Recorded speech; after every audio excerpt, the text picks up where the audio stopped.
Our next performer also is hailing from Seattle. She told story a few times. Sorry, there's Kate waving, going over here. Stop talking to yourself. She graced our stage a few times, and she's just powerful and so much fun. I'm just going to introduce her, and we're going to go straight to her story. Please, a warm welcome for Sharon Nyree Williams. Thank you. And you can take me off. Take me off, Corey. Diamond in my glove. Father, Father, I see you. I see your pain. I see your strength. I feel your love. Standing on the diamond, surrounded by the orange yellowish dirt, feeling the beams of the sun giving me the perfect amount of vitamin D for my melanin skin. No breeze from the wind, but the beautiful green grass extends as far as my eyes can see. I close my eyes and take a deep breath. It's Saturday morning. My father has forgotten that I stayed up late last night playing my Atari 6400, pole position, super breakout, and Mike Tyson punch out. He's pulled his orange 1975 Grand Prix up to my window and is blasting the sounds of the current R&B radio station D103 FM. As he's doing what is his weekly meditation, cleaning the car, first he washes it, then he waxes it, he vacuums the floors and the seats, and don't forget to put Armor All on the tires and the inside. I swear by the time he finishes with it, it looks like it should be sitting in a showroom and no one should be allowed to touch it. I'm struggling as usual, putting my pillow over my head, trying to block the sounds of the typical Saturday morning, squeezing my eyes together and wanting them to stay closed. I start to whine and throw the pillow off my head as if it has done something to me and start to swing my arms repeatedly, hitting the bed. My tantrum for the day doesn't last long, but forces me to get out of bed and start the day, which I believe is exactly what my father's plan is, to be my unappreciated alarm clock. I might as well go outside since I'm up. As I hit the kitchen on my way to the side door, I see my mama standing over the stove. I love Saturday morning breakfast. The grits are done, the sausages are done, and she asks me how many eggs I want. The answer is always the same: 2, please. She tells me to go ahead and fix my toast as she makes my eggs. I'm now doing my I love breakfast dance. She looks at me and laughs. I can't help it if breakfast is the most important part of the day. I begin to enjoy my delicious breakfast, and after a few bites, I realize my mama and dad have set me up. He woke me up on purpose. She buttered me up with breakfast, and then she hit me with the body blow.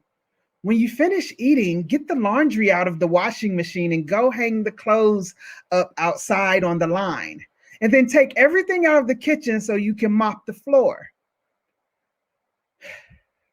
I just put my head down in disgust.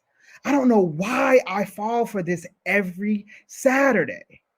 As I'm finishing up my chores, my friend Amanda rings the doorbell. My mama knows it's Amanda, and she inspects the kitchen floor and looks out the window to make sure the clothes are on the clothesline. Then she tells me to go ahead. Amanda is in her softball uniform because she had a game this morning. She tells me I should come to practice with her on Monday and try out for the team. I think it's a cool idea, but I had never played softball before. So we ran over to talk to my dad, who, by the way, is now continuing his meditation and cleaning my mother's car. Daddy, he can't hear me because the music is still blasting. He finally looks up and sees me and Amanda standing there and begins to try and talk to us over the music. Daddy, Amanda wants me to try out for the softball team on Monday, but I don't have a glove. He says, you want to play? Yes, sir. He then wipes his hands off and walks to his orange car, goes in the trunk and pulls out the most magnificent thing I've ever seen, his brown leather softball glove, and hands it to me.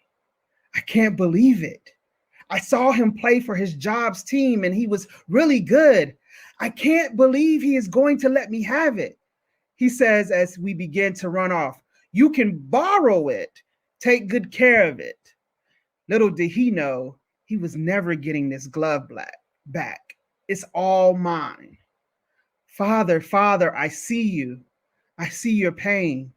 I see your strength. I feel your love. Exhale. I open my eyes. I smile as I slowly look around the softball diamond. I think of the joy I had in the many years that I played softball with my dad's glove, from little league to junior high to high school, and for it all to end in college. My dad teased me over the years about not getting his glove back. So for a few years ago, I tried to give it back to him, and he wrote a message on it and officially gave it to me to keep. It was an official passing of the torch from one generation to the next. I've learned a lot about my father over the years. We don't talk much about softball anymore, but I hold that in my heart. But he called me the other day and said, I had a Sharon moment. My life flashed before my eyes the other day, and I had to write down my thoughts. From growing up in Cambridge, Virginia, to serving in Vietnam, to being treated like someone who has never sacrificed their life for America, to serving the civil rights movement, to dealing with all the systemic racism as I worked my way up to a postmaster for the United States Post Office, to living long enough to retire, and now to once again to be reminded that no matter what, they have always had their knee on my neck. All because they want to maintain power and control over Black people. On this day, as I stand on this diamond surrounded by the orange yellowish dirt, feeling the beams of the sun giving me the perfect amount of vitamin D for my melanin skin, no breeze from the wind, but the beautiful green grass extends as far as my eye can see, I realized that buried within all of the joy I had playing with my dad, watching, that he has never been free of what it meant to be a Black man in the United States of America. Daddy, Daddy, I see you. I see your pain. I see your strength. I feel your love. You are the diamond that will always be in my glove. I close my eyes,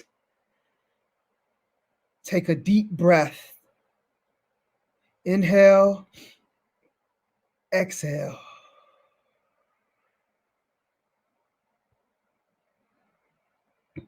Thank you. Oh, thank you, Sharon.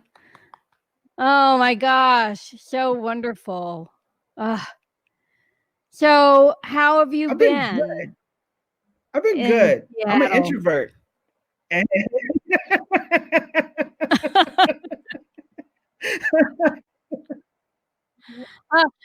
so this was the first time you've done this story, right?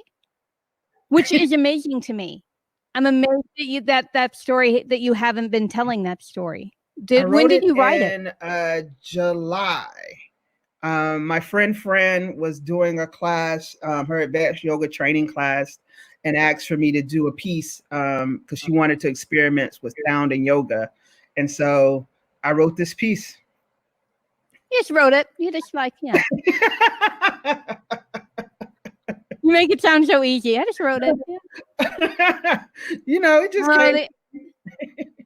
The imagery and the diamond with the softball and the diamond and the glove, just really beautiful. Just absolutely beautiful.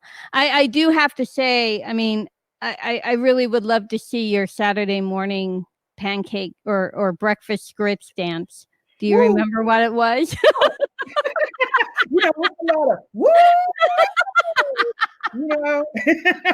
It's like, I got breakfast. Oh yeah. My dad, like my mom, well, there were 5 girls, so our house was clean because she had like her own maid brigade brigade, you know, like she never had to clean anything. Because, Right. you know, like Saturday morning before we did anything, we had to clean the house, you know, and then go play at the neighbors because no one was ever allowed to come over to play at our house because then they get it dirty, you know. Everyone's like, your house is so clean. It's like, because we're never here. Our mother just like kicks us out, you know, go play over at so-and-so's house. But like my dad, like Sunday mornings was, he would make the omelet. Like he makes a really good omelet. And it was one of the few things. So if my mother was ever gone and we had dinner, he'd be like, what do you want for dinner? We'd all be like, an omelet. Like, an omelet. I don't know. And that was a Sunday morning treat. Breakfast for dinner is, I do it all the time. We do too. There is no more perfect food than the egg to me personally. I can do like an egg at any point. Yeah, we call it silly dinner. Like we're gonna have silly dinner. Chili and eggs. Awesome. Sharon, thank you so much. Now, where can people go to hear your words, or do you have anything going on that we should know about? I have a new album, poetry plus storytelling album out called Shook.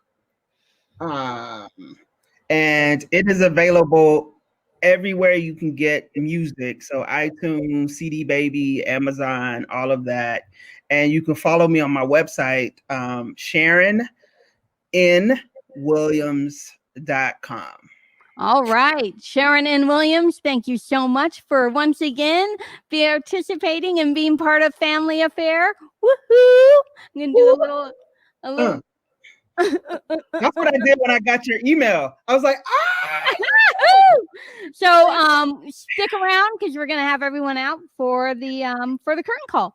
So thank you so much. Woo! Sharon N. Williams, everybody. Woohoo!